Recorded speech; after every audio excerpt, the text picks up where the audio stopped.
Hello everyone. I welcome you all in my bio channel Jyoti Rai Jeevan Jyoti. With my good wishes, I'm going to start a very much new topic, that is nervous system. Okay, तो nervous system basically it is there into the animalia. Plants के पास nervous system नहीं होता. और आज आप जो nervous system का unit है उसके diagram के बारे में पढ़ेंगे. In your council examination it will be there for making the drawing. ये बनाने के लिए आएगा और कैसे बनाते हैं उसके लिए सबसे ईजिएस्ट वे में बताऊंगी मैं. अच्छा, अब क्या करेंगे, ये जो नर्वस सिस्टम है ना, इसके कुछ छोटे छोटे से ऐसे क्वेश्चन जो आगे जाके बहुत सारे कॉम्पिटिशन्स में पूछे जाते हैं उसके बारे में बात कर लेते हैं. राइट, तो नर्वस सिस्टम आपके जो एम्ब्रियोनिक एक्टोडर्म है वो एम्ब्रियोनिक एक्टोडर्म ये लिखा मैंने यहाँ पर, ये neural plate of embryonic ectoderm से जो न्यूरॉन्स हैं उनके डेवलप होने से बनता है. यानी न्यूरॉन का डेवलपमेंट ऐसे होता है. न्यूरॉन क्या है? न्यूरॉन एक सेल है, याद रखेंगे, है ना. और एरर करने पे मोस्टली नेफ्रॉन लिख देते हैं लोग, but the nephron is the part of kidney. So what is neuron? Neuron is a cell. कैसे पहचाने कि ये सेल है? सामने स्क्रीन पे एक डायग्राम बना हुआ है, ठीक है. This diagram is having a nucleus. देखिए सामने, देखिए ये न्यूक्लियस को हम ले जाके यहाँ ऐड कर दे रहे हैं. This is nucleus. तो इस तरीके से आइडेंटिफाई करते हैं. In this complete diagram there is only one nucleus in the bigger cell. बाकी सेल्स में जहाँ न्यूक्लियस दिख रहा है, जैसे यहाँ न्यूक्लियस दिख रहा है, तो ये सेल ही दूसरी है. आगे बात करते हैं. नेक्स्ट सेंटेंस हमने ये लिखा हुआ है, दैट इज न्यूरॉन जो है वो नर्वस सिस्टम की यूनिट होती है. तो अब ये नर्वस सिस्टम में क्या क्या है? ब्रेन है, स्पाइनल कॉर्ड है, पेरिफेरल नर्वस सिस्टम है. और पेरिफेरल नर्वस सिस्टम का मतलब होता है हमारे शरीर के चारों तरफ जाने वाले नर्व्स, है ना. जैसे ब्रेन से निकले, स्पाइनल कॉर्ड से निकले, हाथ में, पैर में, जहाँ भी गए, that is known as peripheral nervous system. Means that brain हो, स्पाइनल कॉर्ड हो या फिर पेरिफेरल नर्वस सिस्टम हो, सब के सब न्यूरॉन से मिलकर बने. That means they are so many in number. Next point हमने लिया क्या? 100 बिलियंस न्यूरॉन्स है देयर. मैथ्स तो है नहीं, so on an average we normally take a word that is 100 billions neurons are there in to a person. The next point is that neuron is a single cell. In a class 9th also and in your junior section also, you have already studied that the neuron is the longest cell of the body. तो question arises why. अब एक सामने जो single cell बना हुआ है, ये neuron का डायग्राम है. एक एक करके चलते हैं. इसकी कंप्लीट जो सेल बॉडी होती है, सेल बॉडी का मतलब होता है इस हिस्से से लेके यहाँ तक का हिस्सा, यानी ये हिस्सा साइटॉन, राइट. उसके बाद फिर उसके नीचे का ये वाला जो इस सेल वाले पार्ट से, इस सेल के पार्ट से, यानी ये जो सेल बना हुआ है, ये सेल के सेल बॉडी के पार्ट से हम लोग एक पॉइंट और लिख लेते हैं. अक्सर बुक में लिखा हुआ दिखाई पड़ता है, तो हम इसको सेल बॉडी लिख लेते हैं, ठीक है. सेल बॉडी के पार्ट में हमने एक ये न्यूक्लियस लिख लिया. फिर हमने लिखा है नीजल ग्रैन्यूल्स. ये हमने नीजल ग्रैन्यूल्स लगा लिए, ये नीजल ग्रैन्यूल्स है. जब किसी भी वर्ड में एपॉस्ट्रॉफी के साथ एस लगा होता है, इसका मतलब वो डिस्कवरर का नाम है, राइट. तो कुछ स्टेनिंग, जो स्टेन जिन्होंने सबसे पहले किया, उनके नाम के बेसिस पे इसको नीजल्स ग्रैन्यूल्स दे दिया.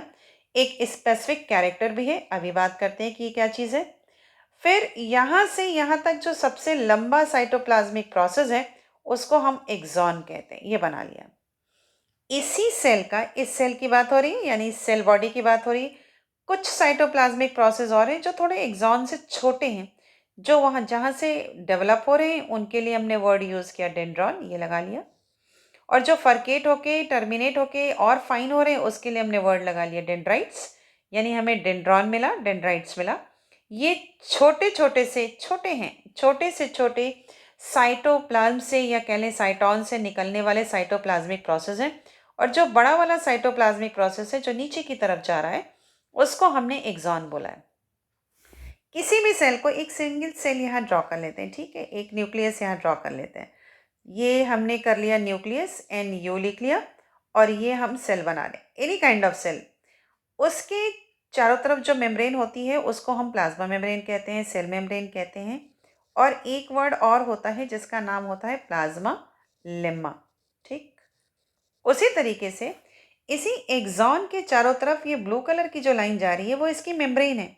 तो उसके लिए हम लोग वर्ड यूज़ करेंगे axolemma. Now the question arises कि ये वाला पॉइंट हम यहाँ क्यों डिस्कस कर रहे हैं, क्योंकि अभी कंडक्शन ऑफ इम्पल्स में ये एक्सोलेमा वर्ड आएगा, तो हमें पता होना चाहिए हम एक्सोलेमा कह किसको रहे हैं.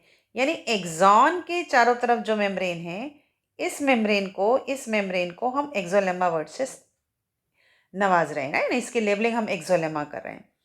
अच्छा, अब ये जो न्यूरॉन है, इस न्यूरॉन को हम मल्टीपोलर न्यूरॉन कहते हैं। यहाँ पे हम लिख ले रहे हैं। इस पॉइंट को अभी नेक्स्ट वीडियो में एक्सप्लेन करूँगी।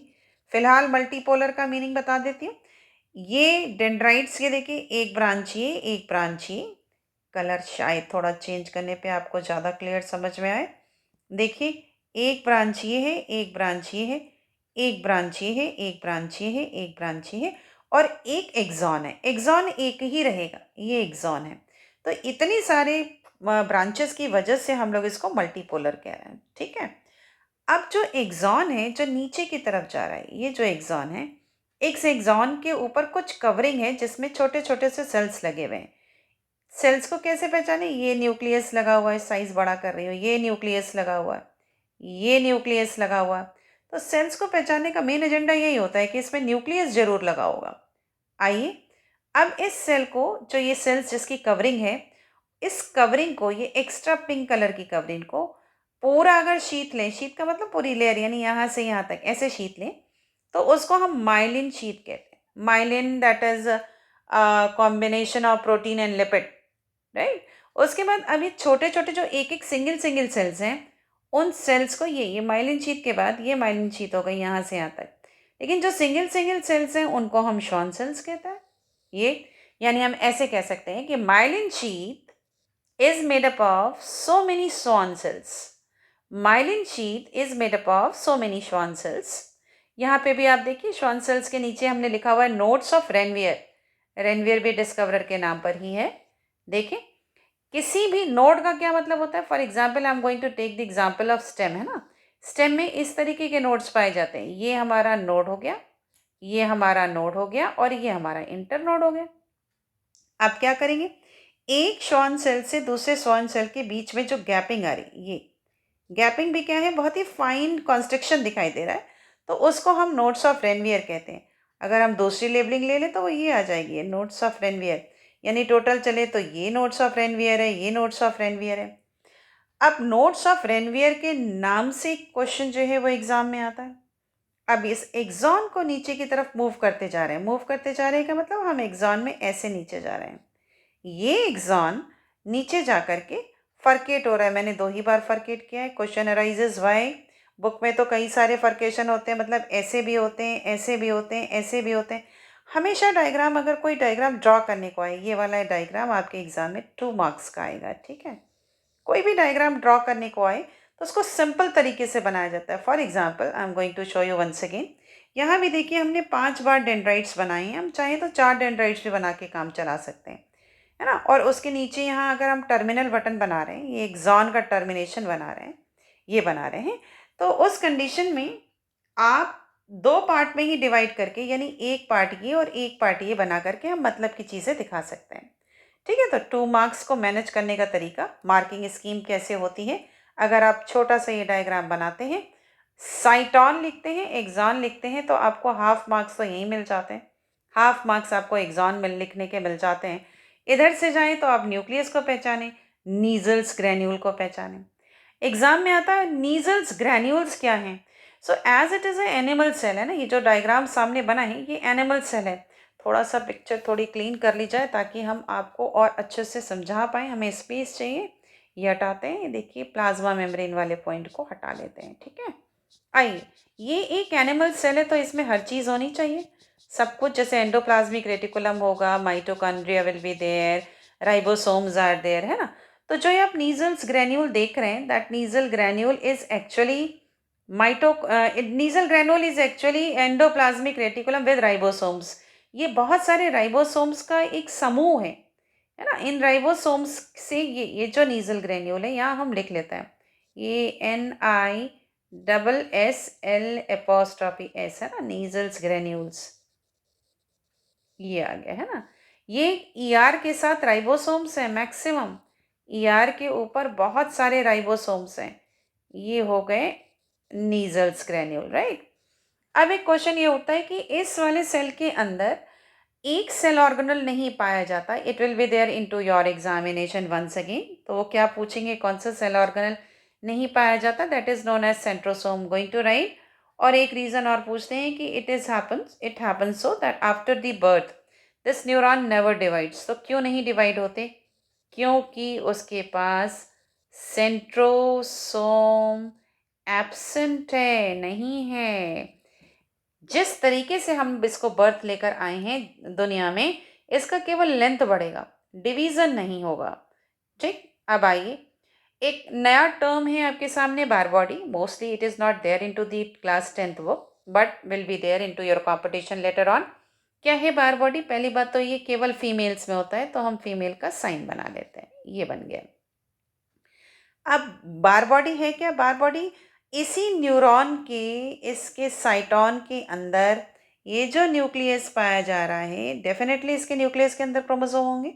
तो इस न्यूक्लियस के अंदर जो एक्स क्रोमोसोम है, उसका ट्रांसफॉर्म्ड कैरेक्टर यहाँ दिखाई पड़ता है, उसको हम कहते हैं बार बॉडी। क्या कह रहा है? Present in the inner surface of the nuclear membrane of the साइटोन in females, it is transformed x chromosome. इसको यहीं फिनिश करेंगे। नेक्स्ट आइए, अब कुछ वर्ड्स यूज़ करते हैं। कहने का मतलब, हम एक छोटा सा न्यूरॉन यहाँ बनाने जा रहे हैं। हमने ये न्यूरॉन को ऐसे बना लिया सिंबॉलिक वे में। ये हमने साइटोन बनाया, ये हमने सिंबॉलिक डेंड्राइट्स बना ली, सिंपल ऐसे। और ये हमने एक्सॉन बना लिया, ये हमने इसके टर्मिनल नॉब्स बना लिए। ये टर्मिनल नॉब्स, ये टर्मिनल नॉब्स, ये टर्मिनल नॉब, ये टर्मिनल नॉब, जो आगे जाके साइनेप्स बनाएगा। तो ये हमने यहाँ टर्मिनल नॉब, ये टर्मिनल नॉब, ये आ गए और ये आ गए। ठीक है, क्या कह रहे हैं? जो मैसेज कंडक्ट होगा, वो मैसेज हमेशा इस डायरेक्शन में कंडक्ट होगा, यूँ, राइट। तो जैसे एक्सक्रीटरी सिस्टम में चलते हैं ना, कि एफरेंट आ रही है, afferent arteriole is entering into the Bowman's capsule, efferent arteriole is leaving the Bowman's capsule. उसी तरीके से डेंड्राइट्स जो हैं, जब डायरेक्शन ये है, तो इसका मतलब इसने सेंसेशन लिया है, इसलिए जो डेंड्राइट्स हैं वो एफरेंट हो गई, right, because they bring impulse into साइटोन। अगला चलते हैं, एक्सॉन जो है वो इफ्रेंट के नाम से जाना जाता है, because it conducts nerve impulse away from the साइटोन, यानी नर्व के इम्पल्स को ऐसे और ऐसे ट्रांसफर करेंगे। ठीक, नेक्स्ट हम चलते हैं types of neuron. Again an important question on the basis of their function only. Structure will be given by me later on. आइए चलते हैं।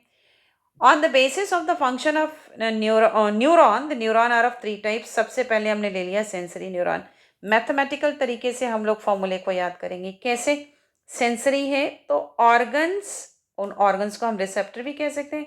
कंसिडर करो, मेरे स्किन पे किसी ने कोई पिन पंच किया, ऐसे चुभा दिए, ठीक है। चुभाने से क्या हुआ कि वो स्किन ने, वो जो रिसेप्टर्स हैं, उसने मैसेज लिया और हमारे ब्रेन के पास या सीएनएस के पास मैसेज को भेजा। तो सेंसरी वो हुए जो रिसेप्टर से सीएनएस की तरफ चले। ठीक है, अब आइए मोटर पे चलते। सीएनएस ने कुछ ना कुछ मैसेज दिया, भैया हाथ हटा लो, पिन हटा लो। सेंट्रल नर्वस सिस्टम ने कोई मैसेज दिया, तो ठीक है, हम हाथ हटा लेंगे। लेकिन सीएनएस से इफेक्टर की तरफ जो चले, उसको हम मोटर न्यूरॉन कहते हैं। और एसोसिएशन न्यूरॉन कौन के होते हैं? जो इन दोनों को ऐड करें। तो डेफिनेट सी बात है कि जो एसोसिएशन न्यूरॉन हैं, इनको हम इंटर न्यूरॉन्स भी, इंटर, यहाँ पे थोड़ा सा स्पेलिंग एरर है ना, इसको हम इंटर न्यूरॉन्स भी कहते हैं, राइट। तो ये हमारे हो जाएंगे, ये इंटर के बाद ये हटेगा यहाँ से, और इसको इंटर, NEURONS कर लेते हैं।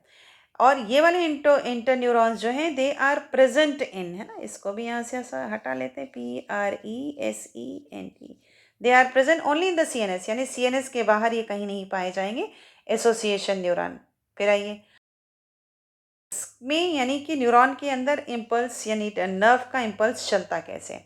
इसके लिए एक और मैं यहाँ पे साइटोन ड्रॉ कर रही हूँ, सिंपल सा। एक हमने ये एक साइटोन बनाया, न्यूक्लियस बनाया, ठीक है, सब हो गए, नीजल्स ग्रेन्यूल भी हो गए। हमने 2 डेंड्राइट्स बना लिए, एक एक्सॉन बना लिया, और डेफिनेटली आपको दिखाने के लिए एक माइलिन शीट की कवरिंग भी बना लेते हैं, फटाफट के जैसे। ऐसे बन गई, ये बना दी, ठीक है, न्यूक्लियस भी बना दी।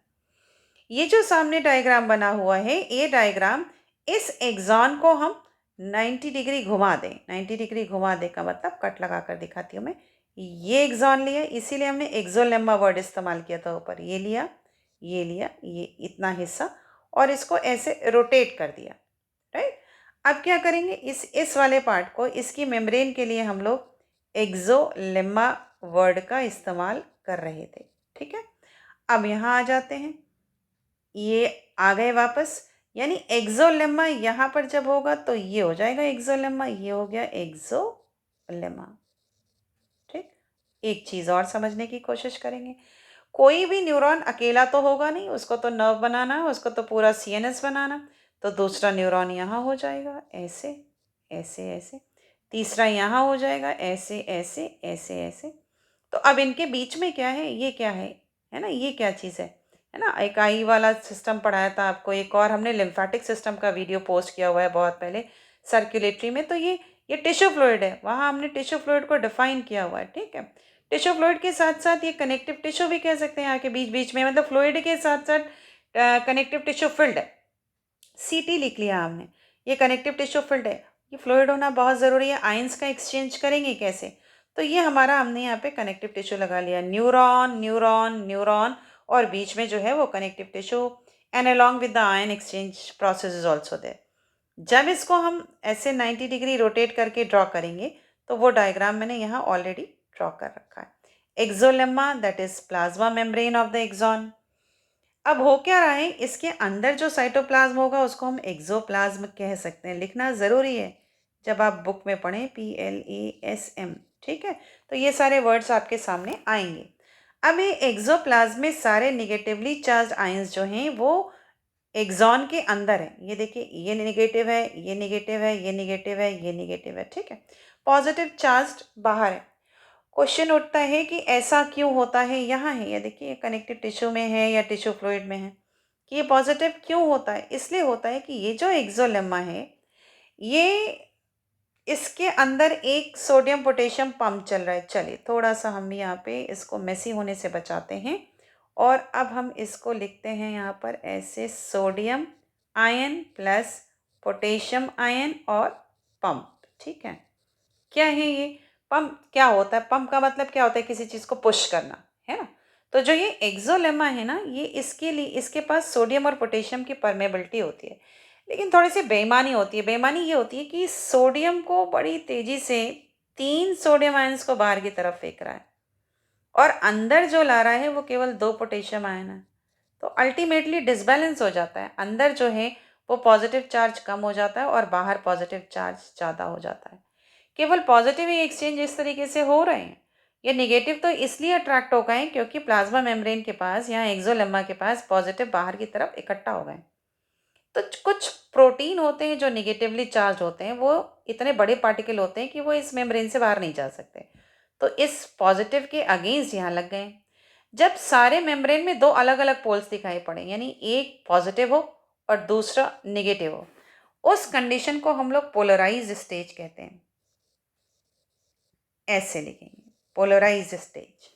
इस कंडीशन में कुछ भी कंडक्शन नहीं हो रहा, इस कंडीशन में एक्सॉन के अंदर कोई कंडक्शन नहीं हो रहा। सेकेंड में आइए, जैसे ही एक स्टिमुलस मिला, कंसीडर करिए यहाँ पे स्टिमुलस इसको मिला, उल्टा हो रहा है। अब सोडियम अंदर की तरफ आ रहा है, और फिर वही बात कि जब 3 सोडियम अंदर आएंगे तो 2 पोटेशियम बाहर जाएंगे सोडियम पोटेशियम पंप से। यहाँ तो एक्टिव ट्रांसपोर्ट होता है। एक्टिव ट्रांसपोर्ट आपने प्लांट्स वाले पार्ट में भी पढ़ा। अब जब 3 सोडियम अंदर आएंगे, पॉजिटिव चार्ज अंदर की तरफ बढ़ने लगा तो निगेटिव बाहर इकट्ठा हो गया। तो ये स्टिमुलस हो रहा है। ये इतना हिस्सा ये डीपोलराइज्ड हो गया, नॉट रीपोलराइज्ड। ये इतना हिस्सा ये डीपोलराइज्ड हो गया। यानी ये जो कंडक्शन होगा ना इसका इम्पल्स का, वो ऐसे ऐसे ऐसे ऐसे होगा। जब इस कंडीशन में आता है कि नेगेटिव बाहर चार्ज लग जाए, पॉजिटिव अंदर हो जाए और मैसेज जाना शुरू हो जाए, तो हम उसको बोलते हैं डीपोलराइज्ड। अब आपके एग्जाम में क्वेश्चन आता है, क्या आता है, किस स्टेट में एक्सॉन मैसेज को आयंस के फॉर्म में कंडक्ट करेगा। आंसर हो गया डीपोलराइज्ड। नीचे आइए, हमें वापस देखिए, पहले यहाँ जब भी हम वापस जा रहे थे, मैसेज जब वापस जा रहे हैं, हमें वापस इस पूरे एग्जॉन को उसी कंडीशन में ला के रखना है। यानी ऐसे लाएंगे 1 2 3 4 1 2 3 4 ऐसे करके, और पॉजिटिव को फिर वैसे पूरा पूरा कंडक्ट, पूरा वेव ट्रांसफ़र होने के बाद ये वापस ऐसे ही हो जाएगा। दोबारा जब आता है तो हम इसको कहते हैं रीपोलराइज्ड। ऐसे, यानी इस कंडीशन में जब तक नहीं आएगा तब तक अगला वाला मैसेज ट्रांसफ़र नहीं होगा। तो जब कंडक्शन ना हो दैट इज़ पोलराइज्ड, जब कंडक्शन होने लगे दैट इज़ डीपोलराइज्ड। दोबारा कंडक्शन करना हो, रीपोलराइज्ड। एक चीज़ और सीखते हैं। अब जो भी न्यूरॉन यहाँ पर पढ़ रहे हैं, उस न्यूरॉन को हम माइलिनेटेड न्यूरॉन कहते हैं। ऐसे अगर हम लोग थोड़ा सा क्लीन कर लें तो थोड़ा पॉइंट क्लियर हो जाएगा। देखिए, इसको हटा देते हैं, इसको हटा देते हैं, ये ठीक है। जो माइलिन शीथ बनी हुई है, इसको माइलिनेटेड न्यूरॉन कहते हैं। क्वेश्चन ये उठता है कि माइलिनेटेड न्यूरॉन का फंक्शन क्या है। इसको हम मेड्यूलेटेड भी कहते हैं, ठीक। अब वो पूछेंगे in examination, what is the role of myelin sheath. कहाँ है हमारे पास माइलिन शीथ? ये इसके रोल की बात हो रही है। ये इंस्युलेटर की तरह काम करता है, ये इंस्युलेटर है, राइट। जैसे आपके कॉपर के इलेक्ट्रिसिटी वायर के ऊपर पीवीसी की कोटिंग होती, उस इंसुलेटर की तरह काम करता है। यहाँ किस चीज़ का इंसुलेशन करना है भाई? ये जो आयंस जा रहे हैं, इनका इंसुलेशन करना है। वो इन आयंस के लीकेज को बचाता है। कह रहा है जितना जो आना जाना है बस ऐसे ही आओ जाओ, ऐसे आओ जाओ। ज़्यादा लीकेज हो जाएगा तो जिस पोटेंशियल से मैसेज इस डायरेक्शन में फॉरवर्ड हो रहा है, वो नहीं होगा। In my next video, I will be teaching you the synapse and of course the circular part, the covering of brain also. Till then, bye bye.